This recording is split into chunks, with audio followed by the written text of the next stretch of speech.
ನಮಸ್ಕಾರ. ಕೋಟಾರ್ಡ್ ಸಿಂಡ್ರೋಮ್ ನಾನು ಮರೆಯಾಗಿ ಹೆಣವಾಗುವ ಮಾನಸಿಕ ರೋಗ. ಮಾನವನ ಮಹಾನ್ ಉನ್ನತ ಸ್ಥಿತಿ ಅಂತ ಭಾವಿಸಲಾಗಿರುವ ಆಧ್ಯಾತ್ಮಿಕ ಅನುಭವಗಳು ಹೇಗೆ ನರಮಾನಸಿಕ ಚಟುವಟಿಕೆಗಳ ಮೂಲಕ ವಿವರಿಸಬಹುದು ಅನ್ನೋದನ್ನು ನಾವು ಇಂದಿನ ವಿಡಿಯೋದಲ್ಲಿ ತಿಳಿದಿದ್ವಿ. ವಿವರಣೆಯಲ್ಲಿ ಅವುಗಳ ಕೊಂಡಿಗಳನ್ನು ಕೊಡಲಾಗೈತೆ. ಆಸಕ್ತರುಗಳನ್ನ ನೋಡಬಹುದು. ನಾವು ಇಂದು ಮಾನವ ಮನಸ್ಸಿನ ಸ್ವ ಅಸ್ತಿತ್ವದವರದು ಅಂದರೆ ಸೆನ್ಸ್ ಆಫ್ ಸೆಲ್ಫು ಎಷ್ಟು ಸಂಕೀರ್ಣ, ನಾನು ನನ್ನದು ಎನ್ನುವ ಸಂಗತಿಗಳು ಹೇಗೆ ನರಮಾನಸಿಕ ಚಟುವಟಿಕೆಗಳ ಉತ್ಪನ್ನಗಳು ಮತ್ತು ಅವುಗಳಲ್ಲಿ ಏರುಪೇರುಗಳು ಉಂಟಾದಾಗ ಏನಾಗ್ತೈತೆ ಅನ್ನೋದನ್ನು ಅತ್ಯಂತ ಅಪರೂಪವಾದಂಥ ಮಾನಸಿಕ ಕಾಯಿಲೆ ಕೋಟಾರ್ಡ್ ಸಿಂಡ್ರೋಮ್ ಮೂಲಕ ತಿಳ್ಕೊಳ್ಳೋಣ. 1880ರಲ್ಲಿ ವೈದ್ಯ ಡಾಕ್ಟರ್ ಜೂಲ್ಸ್ ಕೋಟಾರ್ಡ್ ಅವರು ಪ್ಯಾರಿಸ್ನಲ್ಲಿ ಒಬ್ಬ ಮಹಿಳಾ ರೋಗಿಯನ್ನು ಭೇಟಿಯಾಗ್ತಾರೆ. ಅವರು ಮೆಡಮೋಸೆಲೆ ಎಕ್ಸ್ ಅಂತ ಕರೆದಿರ್ತಾರೆ. ಆ ಹೆಂಗಸು ನನಗೆ ಮಿದುಳು, ನರಗಳು, ಎದೆ ಅಥವಾ ಹೊಟ್ಟೆ ಇಲ್ಲ ಅಂತ ವಾದ ಮಾಡ್ತಾ ಇರ್ತಾಳೆ. ಅಷ್ಟೇ ಅಲ್ಲ, ಆಕೆ ನಾನು ಅಮರ, ನನಗೆ ಸಾವು ಇಲ್ಲ ಅಂತ ಭಾವಿಸಿರ್ತಾಳೆ. ಈ ಸ್ಥಿತಿಯನ್ನು ಡಾಕ್ಟರ್ ಕೋಟಾರ್ಡ್ ಮೊದಲು ಡೆಲಿರಿಯಮ್ ಆಫ್ ನೆಗೇಷನ್ನು ಅಥವಾ ನಿರಾಕರಣೆಯ ಭ್ರಮೆ ಅಂತ ಕರೆದು ಆ ರೋಗದ ಮಾನಸಿಕ ರೋಗದ ಲಕ್ಷಣಗಳನ್ನ ವಿವರಣೆ ಕೊಡ್ತಾರೆ.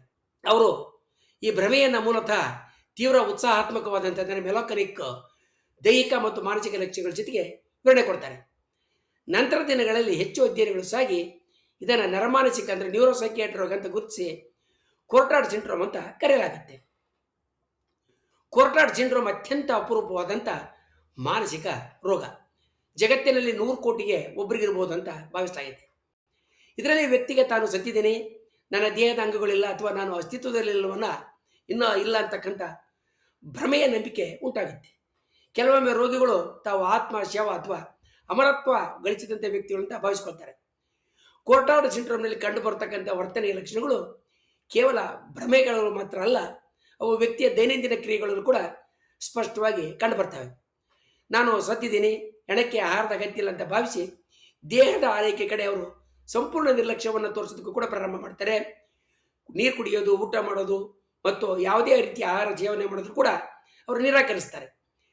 ದೇಹದ ಅಂಗಗಳಿಲ್ಲ ಅಥವಾ ಹಾಳಾಗಿವೆ ಎನ್ನುವ ಭ್ರಮೆ ದಟ್ಟವಾಗಿ ವೈದ್ಯಕೀಯ ಚಿಕಿತ್ಸೆ ಪಡೆದಕ್ಕೆ ಅವರು ವಿರೋಧವನ್ನು ಕೂಡ ತೋರಿಸ್ತಾರೆ. ಇದನ್ನು ಹಿಂಬಾಲಿಸಿ ಆತ್ಮಹತ್ಯೆ ಯೋಚನೆಗಳು ಅವರಲ್ಲಿ ಹಬ್ಬುತ್ತವೆ. ತೀವ್ರ ನಿರಾಶೆ ಮತ್ತು ನಿರ್ಲಿಪ್ತಿಗಳು ಒಂದರ ಹಿಂದೆ ಒಂದು ಅಲೆ ರೀತಿಯಲ್ಲಿ ಸಾಗಿ ಅವರನ್ನು ಮುತ್ತುತ್ತವೆ. ಈ ಕಾಯಿಲೆ ಇರುವ ಕೆಲವು ರೋಗಿಗಳು ತಮಗೆ ಸಾವೇ ಇಲ್ಲ ಅಂತೇಳಿ ಭಾವಿಸ್ಕೊಂಡಿರ್ತಾರೆ. ಇದನ್ನು ಇಮ್ಮರ್ಟಾಲಿಟಿ ಡೆಲ್ಯೂಷನ್ ಅಂತ ಕರೀತಾರೆ.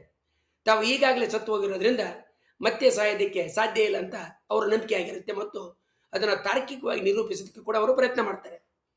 ಇದು ಅವರನ್ನು ಅಪಾಯಕಾರಿ ಸಾಹಸಗಳಿಗೆ ಅಥವಾ ಸ್ವಯಂ ಹಾನಿಗೆ ಪ್ರೇರೇಪಣೆ ಇದು ಅವರನ್ನು ಅಪಾಯಕಾರಿ ಸಾಹಸಗಳಿಗೆ ಮುಂದಾಗೋದಕ್ಕೆ ಅಥವಾ ಸ್ವಯಂ ಹಾನಿಗೆ ಕಾರಣ ಕೂಡ ಆಗಬಹುದು. ಆಧುನಿಕ ಸಂಶೋಧನೆಗಳು ಈ ಕಾಯಿಲೆ ಕೇವಲ ಮನಸ್ಸಿನ ಭ್ರಮೆ ಅಲ್ಲ, ಇದು ಮೆದುಳಿನ ಚಟುವಟಿಕೆಗಳಲ್ಲಿ ಆಗ್ತಕ್ಕಂಥ ಭೌತಿಕ ಬದಲಾವಣೆಗಳಿಗೆ ಸಂಬಂಧಿಸಿದಂತ ಸ್ಪಷ್ಟವಾಗಿ ಗುರುತಿಸಿ ಹಲವು ವಾದಗಳನ್ನು ಮಂಡಿಸಿದೆ. ಅದರಲ್ಲಿ ಮೊದಲನೆಯದು ಮೆದುಳಿನ ಸಂಪರ್ಕದ ಕಡಿತದ ಮಾದರಿ ವಾದ. ಇದರ ಪ್ರಕಾರ ನಮ್ಮ ಮೆದುಳಿನಲ್ಲಿ 2 ಪ್ರಮುಖವಾದಂಥ ಭಾಗಗಳ ನಡುವೆ ಸಂವಹನ ಅಂದರೆ ಸಂಪರ್ಕ ತಪ್ಪಿದಾಗ ಈ ಸಮಸ್ಯೆ ಉಂಟಾಗುತ್ತೆ. ಫ್ಯೂಸಿಫಾರ್ಮ್ ಫೇಸ್ ಏರಿಯಾ ಅನ್ನೋದು ಮುಖಗಳನ್ನು ಗುರುತಿಸುವಂಥ ಮೆದುಳಿನ ಒಂದು ಮುಖ್ಯವಾದಂಥ ಭಾಗ. ಅಮಿಗ್ಡಾಲ ಅನ್ನೋದು ಭಾವನೆಗಳನ್ನು ಅಂದರೆ ಎಮೋಷನ್ಸ್ನ ನಿಯಂತ್ರಿಸ್ತಕ್ಕಂಥ ಕೇಂದ್ರ.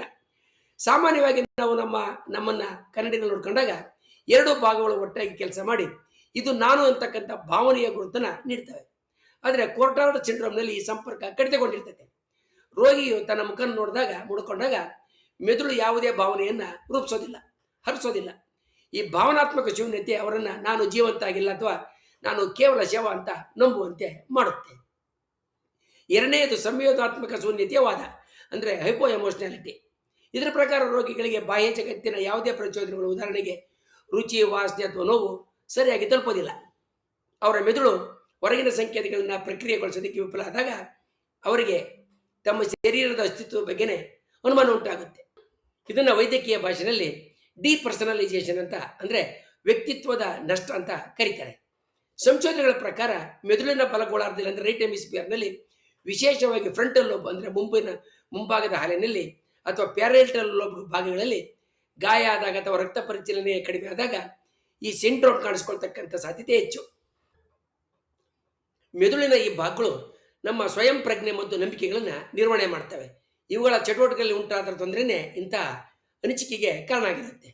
ಮೂರನೆಯದು ದ್ವಿಘಟಕವಾದ, ಇದನ್ನು ಟೂ ಫ್ಯಾಕ್ಟರ್ ಥಿಯರಿ ಅಂತ ಕರೀತಾರೆ. ಇದರ ಪ್ರಕಾರ ಲಿಂಬಿಕ್ ವ್ಯವಸ್ಥೆ, ಅಮಿಗ್ಡಾಲ ಸೇರಿದಂತೆ ಇನ್ಸುಲಾ ಕಾರ್ಟೆಕ್ಸ್ ಕಾರ್ಯಕ್ಷಮತೆಯಲ್ಲಿ ಮೆದುಳಲ್ಲಿರ್ತಕ್ಕಂಥ ಇನ್ಸುಲಾ ಕಾರ್ಟೆಕ್ಸ್ ಇದರ ಕಾರ್ಯನಿರ್ವಹಣೆಯಲ್ಲಿ ವ್ಯತ್ಯಾಸ ಉಂಟಾಗಿ ತೀವ್ರವಾದಂಥ ಭಾವಶೂನ್ಯತೆ ಮತ್ತು ಎಮೋಷನಲ್ ಬ್ಲಂಟಿಂಗ್ ಉಂಟಾಗುತ್ತೆ. ದೇಹದ ಒಳಗಣ್ಣಿನ ಅರಿವು ಅಂದರೆ ನಾನಿದ್ದೀನಿ, ನಾನು ಅಂತಕ್ಕಂಥದ್ದು ಮರೆಯಾಗಿ ನಾನು ಜೀವಂತ ಅಲ್ಲ ಅಂತಕ್ಕಂಥ ಅನುಭವದ ಭ್ರಮೆ ಉಂಟಾಗುತ್ತೆ. ಅಸಾಮಾನ್ಯವಾದಂಥ ಇಂಥ ಭ್ರಮೆಗಳು ಉಂಟಾದಾಗ ನಾನು ಸತ್ತಿದ್ದೀನಿ, ಬದುಕಿಲ್ಲ ಅಂತ ವ್ಯಕ್ತಿ ಮೇಲಿಂದ ಮೇಲೆ ಭಾವಿಸ್ಕೊಳ್ತಾನೆ. ಮೆದುಳಿನ ಮುಂಭಾಗದ ಕಾರ್ಟೆಕ್ಸು ತಾರ್ಕಿಕ ಪರಿಶೀಲನೆ ನಡೆಸೋದಕ್ಕೆ ವಿಫಲವಾಗಿ ಅಸಾಮಾನ್ಯ ಅನುಭವವನ್ನು, ಅಂದರೆ ನಾನು ಸತ್ತಿದ್ದೀನಿ ಅಂತಕ್ಕಂಥ ಅಸಹಜ ಮತ್ತು ಅಸಾಮಾನ್ಯವಾದಂಥ ಅನುಭವವನ್ನು ಅದು ತಿದ್ದದೆ ನಾನು ಸತ್ತಿದ್ದೀನಿ ಅಂತಕ್ಕಂಥ ನಂಬಿಕೆಯನ್ನು ಗಟ್ಟಿಗೊಳಿಸ್ತದೆ. ಇತ್ತೀಚಿನ ನರಮಾನಸಿಕ ವಿವರಣೆಗಳ ಪ್ರಕಾರ ಮೆದುಳು ನಿರಂತರವಾಗಿ ನಾನು ಜೀವಂತ ಎನ್ನುವ ಆಂತರಿಕ ಮಾದರಿಯನ್ನು ನಿರ್ಮಿಸಿಕೊಳ್ತಾ ಇರ್ತದೆ. ಭಾವಶೂನ್ಯತೆ ಮತ್ತು ದೇಹ ಅರಿವಿನ ವ್ಯತ್ಯಾಸದಿಂದ ಆ ಮಾದರಿ ಹಾಳಾಗುತ್ತೆ. ಆಗ ಮೆದುಳು ನಾನು ಸತ್ತಿದ್ದೀನಿ ಅಂತಕ್ಕಂಥ ಹೊಸ ವಿವರಣೆಯನ್ನು ಕಟ್ಕೊಳ್ಳುತ್ತೆ. FMRI ಅಂದರೆ ಫಂಕ್ಷನಲ್ ಮ್ಯಾಗ್ನೆಟಿಕ್ ರೆಸೊನೆನ್ಸ್ ಇಮೇಜಿಂಗು ಮತ್ತು ಪೆಟ್ ಅಧ್ಯಯನಗಳು ಈ ಮಾನಸಿಕ ರೋಗ ಲಕ್ಷಣ ಇರೋರಲ್ಲಿ ಫ್ರೀ ಫ್ರಂಟಲ್ ಕಾರ್ಟೆಕ್ಸು ಹೈಪೋ ಆಕ್ಟಿವಿಟಿ, ಪ್ಯಾರಿಯೇಟಲ್ ಕಾರ್ಟೆಕ್ಸ್ನೆಲ್ಲ ಕಾರ್ಯ ಕುಗ್ಗೋದು, ಲಿಂಬಿಕ್ ಪ್ರತಿಕ್ರಿಯೆ ಕುಗ್ಗಿಗಳನ್ನ ದಾಖಲೆ ಮಾಡಿದ್ದಾವೆ. ಅಪಘಾತಕ್ಕೆ ಒಳಗಾಗಿ ಮೆದುಳಿಗೆ ಧಕ್ಕೆಯಾಗಿ ಕೋರ್ಟಾಡ್ ಸಿಂಡ್ರೋಮ್ ಲಕ್ಷಣಗಳನ್ನು ತೋರಿಸಿದ ವ್ಯಕ್ತಿಗಳ ಮೇಲೆ ನಡೆಸಿರುವ ಅಧ್ಯಯನಗಳು ಇವೆಲ್ಲವೂ ಕೂಡ ನರಮಾನಸಿಕ ಸಿದ್ಧಾಂತಗಳಿಗೆ ಬೆಂಬಲವನ್ನು ನೀಡಿದ್ದಾವೆ. ಈ ಒಂದು ಕೋರ್ಟಾಡ್ ಸಿಂಡ್ರೋಮು ಮಾನವ ಹೊಂದಿರತಕ್ಕಂಥ ನಾನು ಎಂಬ ಅನುಭವದ ಗಂಭೀರವಾದಂಥ ವಿಕೃತಿ. ವ್ಯಕ್ತಿ ತಾನು ಸತ್ತಿದ್ದೇನೆ ಅಥವಾ ಅಸ್ತಿತ್ವದಲ್ಲ ಅಂತ ನಂಬುವಂಥ ಸ್ಥಿತಿ ಕೇವಲ ಮಾನಸಿಕ ವ್ಯಾಧಿಯ ಲಕ್ಷಣ ಅಲ್ಲ, ಅದು ಅಸ್ತಿತ್ವ ಅಂದರೆ ಎಕ್ಸಿಸ್ಟೆನ್ಸು, ಸ್ವರಿವು ಅಂದರೆ ಸೆಲ್ಫ್ ಅವೇರ್ನೆಸ್ಸು, ದೇಹ ಮತ್ತು ಮನಸ್ಸುಗಳ ಸಂಬಂಧ ಅಂದರೆ ಮೈಂಡ್ ಬಾಡಿ ರಿಲೇಷನ್ನು, ಇವೆಲ್ಲವುಗಳನ್ನು ಕುರಿತಾದ ತಾತ್ವಿಕವಾದ ಪ್ರಶ್ನೆಗಳನ್ನು ಕೂಡ ಹಾಕುತ್ತೆ ಮತ್ತು ಎತ್ತುತ್ತೆ. ಖ್ಯಾತ ತತ್ವಜ್ಞಾನಿ ರೆನೆ ಡೆಕಾರ್ಟೆ ಕೊಗಿಟೋ ಎರ್ಗೋಸಮ್, ನಾನು ಚಿಂತಿಸ್ತಾ ಇದ್ದೇನೆ ಆದ್ದರಿಂದ ನಾನು ಇದ್ದೇನೆ ಅಂತಕ್ಕಂಥ ತತ್ವವನ್ನು ಮಂಡಿಸಿದ್ದ. ಕೋಟಾರ್ ಸಿಂಡ್ರೋಮು ಈ ತತ್ವಕ್ಕೆ ಸವಾಲನ್ನು ಹೊಡೆದತ್ತೆ. ವ್ಯಕ್ತಿ ಚಿಂತಿಸ್ತಾ ಇದ್ರೂ ಕೂಡ ನಾನು ಇಲ್ಲ ಅಂತ ನಂಬ್ತಾನೆ. ಹೀಗಾಗಿ ಚಿಂತನೆ ಅಸ್ತಿತ್ವದ ಖಚಿತ ಅರಿವೇ ಅಂತಕ್ಕಂಥ ಪ್ರಶ್ನೆಯನ್ನು ಇದು ಹುಟ್ಟು ಹಾಕುತ್ತೆ. ಇದು ಸ್ವ ಅಸ್ತಿತ್ವದ ಅನುಭವ ಕೇವಲ ತಾರ್ಕಿಕ ಚಿಂತನೆಯ ಮೇಲೆ ಅವಲಂಬಿತ ಆಗಿಲ್ಲ, ಅದು ಭಾವ ಮತ್ತು ನರಜಾಲಗಳ ನರಮಾನಸಿಕ ಚಟುವಟಿಕೆಗಳ ಜಾಲದ ಸಮನ್ವಯ ಫಲ ಅನ್ನೋದನ್ನು ಸ್ಪಷ್ಟವಾಗಿ ಸೂಚಿಸ್ತಾ ಇದೆ. ಆದ್ದರಿಂದ ಮೆದುಳು ಮಾನವನ ಸ್ವಪ್ರಜ್ಞೆ ಮಾತ್ರ ಅಲ್ಲ, ಆತನ ಆಧ್ಯಾತ್ಮಿಕ ಅನುಭವಗಳಿಗೂ ಮತ್ತು ಇತರ ಮಾನಸಿಕ ಕಾಯಿಲೆಗಳಿಗೂ ಕೂಡ ಮೂಲ ಕಾರಣ ಅನ್ನೋದನ್ನು ವಿಜ್ಞಾನ, ಜೀವ ವಿಜ್ಞಾನ ಮತ್ತು ನರಮಾನಸಿಕ ಅಧ್ಯಯನಗಳು ಮೇಲಿಂದ ಮೇಲೆ ಸ್ಪಷ್ಟಪಡಿಸ್ತಾ ಇದ್ದಾವೆ. ಮುಂದಿನ ವಿಡಿಯೋದಲ್ಲಿ ನಾವು ಹೇಗೆ ಆಧ್ಯಾತ್ಮಿಕ ಅನುಭವಗಳು ನರಮಾನಸಿಕ ಚಟುವಟಿಕೆಗಳಲ್ಲಿ ಒದಗಿದ್ದೇವೆ ಅಂತಕ್ಕಂಥದ್ದ ಹೆಚ್ಚಿನ ವಿವರಗಳು ತಿಳ್ಕೊಳ್ಳೋಣ. ಈಗಾಗಲೇ ಮೆದುಳಿನ ಚಟುವಟಿಕೆಗಳು ಹೇಗೆ ಆಧ್ಯಾತ್ಮಿಕ ಅನುಭವಕ್ಕೆ ಕಾರಣ ಆಗ್ತೇವೆ ಅನ್ನುವ ವಿಡಿಯೋಗಳನ್ನು ನಾವು ಮಾಡಿದ್ದೇವೆ. ಅವುಗಳ ಕೊಂಡಿಗಳನ್ನು ವಿವರಣೆಯಲ್ಲಿ ಕೊಟ್ಟಿದೆ, ಆಸಕ್ತರು ನೋಡ್ಬೋದು. ವಂದನೆಗಳೊಂದಿಗೆ.